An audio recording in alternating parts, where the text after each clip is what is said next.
बीच जारी विध्वंसक जंग दुनिया तबाही की वो तस्वीरें देख रही है जिसका किसी ने कभी शायद सोचा भी ना था।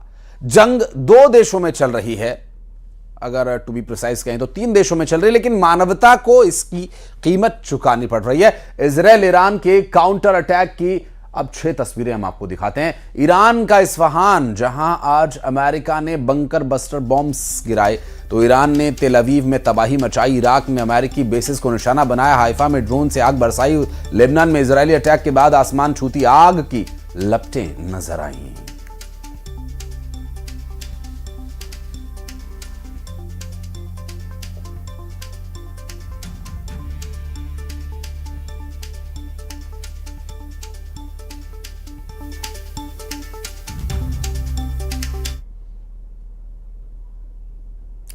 और ईरान पर क्या अब परमाणु हमले की शुरुआत हो चुकी है? जब से अमेरिका ने अपने भारी भरकम B-2 बम वर्षकों से ईरान के परमाणु ठिकाने इस्फहान पर हमला किया, उसके बाद से खबरें तेजी से फैल रही हैं कि ट्रंप ईरान पर परमाणु हमला कर सकते हैं। और सबसे बड़ा सबूत और संकेत संयुक्त राष्ट्र में एक अधिकारी मोहम्मद सफा के इस्तीफे को माना जा रहा है, जिन्होंने दावा किया कि संयुक्त राष्ट्र में ईरान पर संभावित परमाणु हमले के परिदृश्य को लेकर तैयारियां चल रही हैं और इसलिए मैं इस्तीफा दे रहा हूं।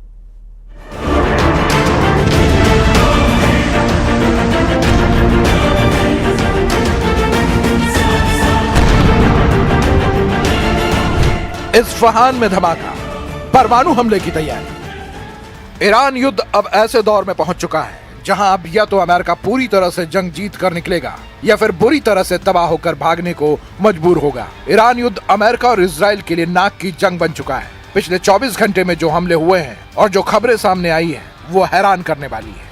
अमेरिका ने ईरान के इस्फहान में परमाणु ठिकाने और मिसाइल सिटी पर अब तक का सबसे भीषण हमला किया है। सुबह 4 बजे अमेरिका के इस हमले ने पूरे इस्फहान को तेज धमाकों और रोशनी से भर दिया।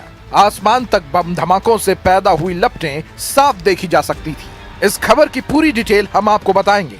साथ ही हम आपको ये भी बताएंगे कि संयुक्त राष्ट्र को पता है कि ईरान पर परमाणु हमला होने वाला है।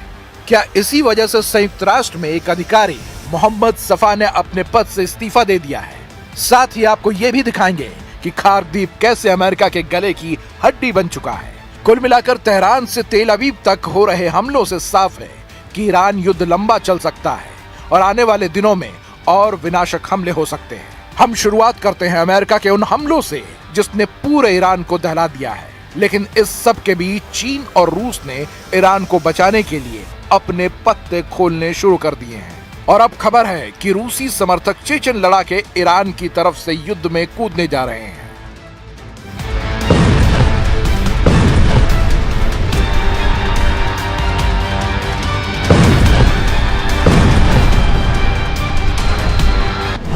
इस्फहान में अमेरिकी हमला, परमाणु अड्डे पर गिरे 907 केजी के बम।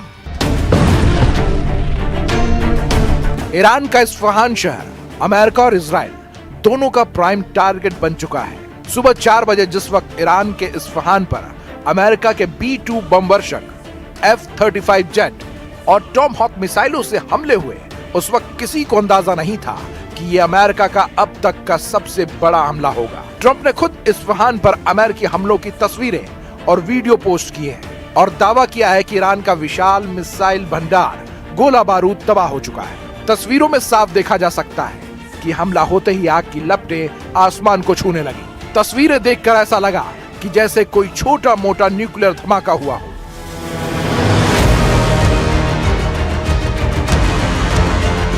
वॉल स्ट्रीट जर्नल के दावों के मुताबिक इस्फहान हमले में अमेरिका ने 2000 पाउंड यानी लगभग 907 किलो के बंकर बस्टर बमों को बड़े पैमाने पर इस्तेमाल किया। ये बम जमीन की गहराई में बने सैन्य ठिकानों को तबाह करने के लिए इस्तेमाल होते हैं। हालांकि अब